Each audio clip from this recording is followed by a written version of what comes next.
और इसी की वजह से आप देखिए लॉजिस्टिक्स शेयर्स जो हैं वो अपने ऊपरी स्तरों से आज के निचले स्तरों पर पहुंचते हुए नजर आ रहे हैं। ये आपकी स्क्रीन पर कंटेनर कॉर्प का शेयर इस वक्त फ्लैटिश टू नेगेटिव टोन के साथ कामकाज कर रहा है। स्नोमैन लॉजिस्टिक्स और गति पे भी आप देखेंगे तो दिन के उच्चतम स्तरों से ये फिसले हैं। पटेल इंटीग्रेटेड भी फिसलता हुआ नजर आया है। टीसीआई लाल निशान में, श्रेयस शिपिंग लाल निशान में।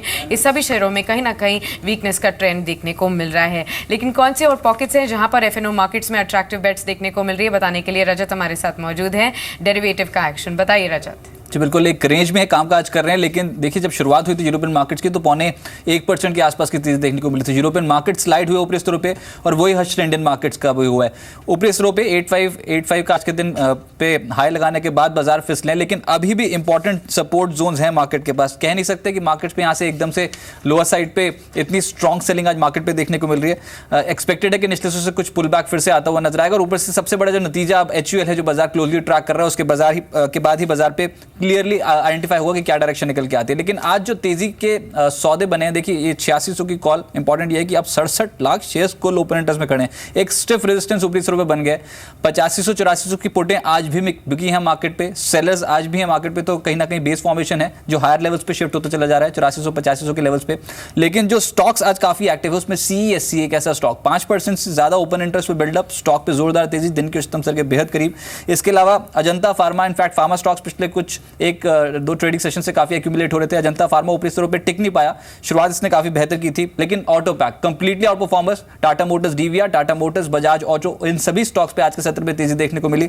और एक और स्टॉक है आइडियस सेलुलर, ऊपरी स्तरों पर आज कंप्लीटली रिवर्सल है। कल की शुक्रवार की जो तेजी थी वो आज ऊपरी स्तरों पे मुनाफा वसूली ट्रेडर्स ने की 107 के लेवल पे डेरिवेटिव मार्केट पे, लेकिन ओपन इंटरेस्ट देखिए आप 6.5% से ज्यादा का एडिशन है, यानी कि टेलीकॉम स्टॉक्स पे आज मुनाफा वसूली देखने को मिल रही है। राइट, टेलीकॉम पे मुनाफा वसूली, लेकिन जो पैक आउट परफॉर्म कर रहा है वो है ऑटो स्पेस, और इसी के बारे में बातचीत करते हैं। आज सुबह से काफ़ी अच्छी तेज़ी देखने को मिल रही है। भले ही आप टाटा मोटर्स की बात कीजिए, टाटा मोटर्स DVR की बात कीजिए, बजाज ऑटो की बात कीजिए, लीडिंग निफ्टी गेनर्स में से इन सभी शेयर्स का नाम शामिल है। और इसको सपोर्ट करने के लिए आज एक खबर भी आई। वो ये खबर आई है कि दिल्ली में 10 साल पुरानी डीजल की गाड़ियों पर बैन लगा दिया गया है।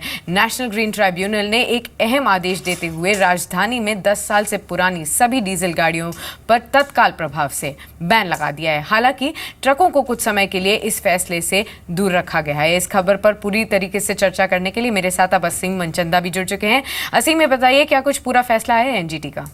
देखिए, NGT ने ये कहा है कि जितनी भी 10 साल से पुरानी गाड़ियाँ हैं उनके ऊपर बैन लगा दिया है। खासतौर पर NGT ने बैन तो पहले ही लगा दिया था, लेकिन जो पुलिस है या RTO ऑफिसर्स हैं वो इसके ऊपर कार्रवाई नहीं कर रहे थे। उनसे डिटेल मांगी थी कि अब तक आपने कितने व्हीकल्स जो हैं उनको डी रजिस्टर जो है वो किया है।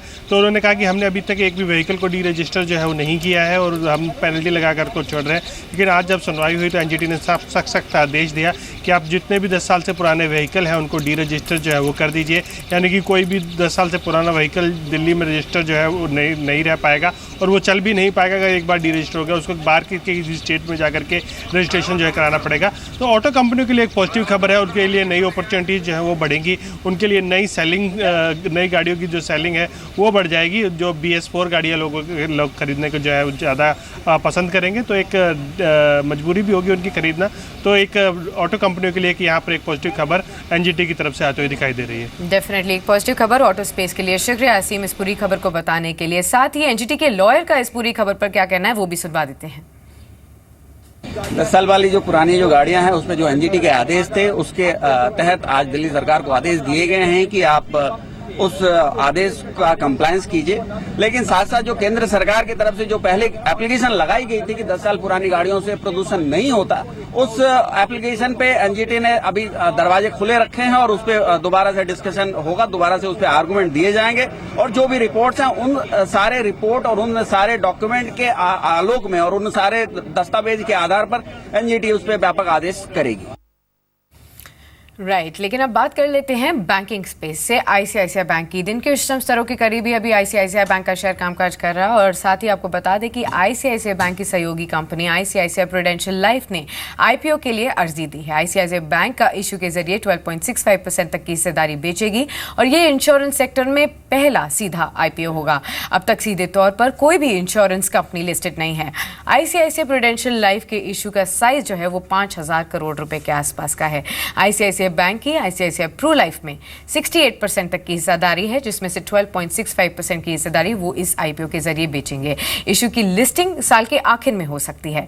आने वाले समय में सरकारी बीमा कंपनियां न्यू इंडिया इंश्योरेंस और जीआईसी रुपी का भी आईपीओ आने की उम्मीद लगाई जा रही है। इन दोनों की ही कंपनियों ने बोर्ड्स ने आईपीओ लाने की मंजूरी ऑलरेडी दे दी है और बीमा क्षेत्र में फिलहाल देखा जाए तो सरकारी कंपनियों का ही दबदबा है।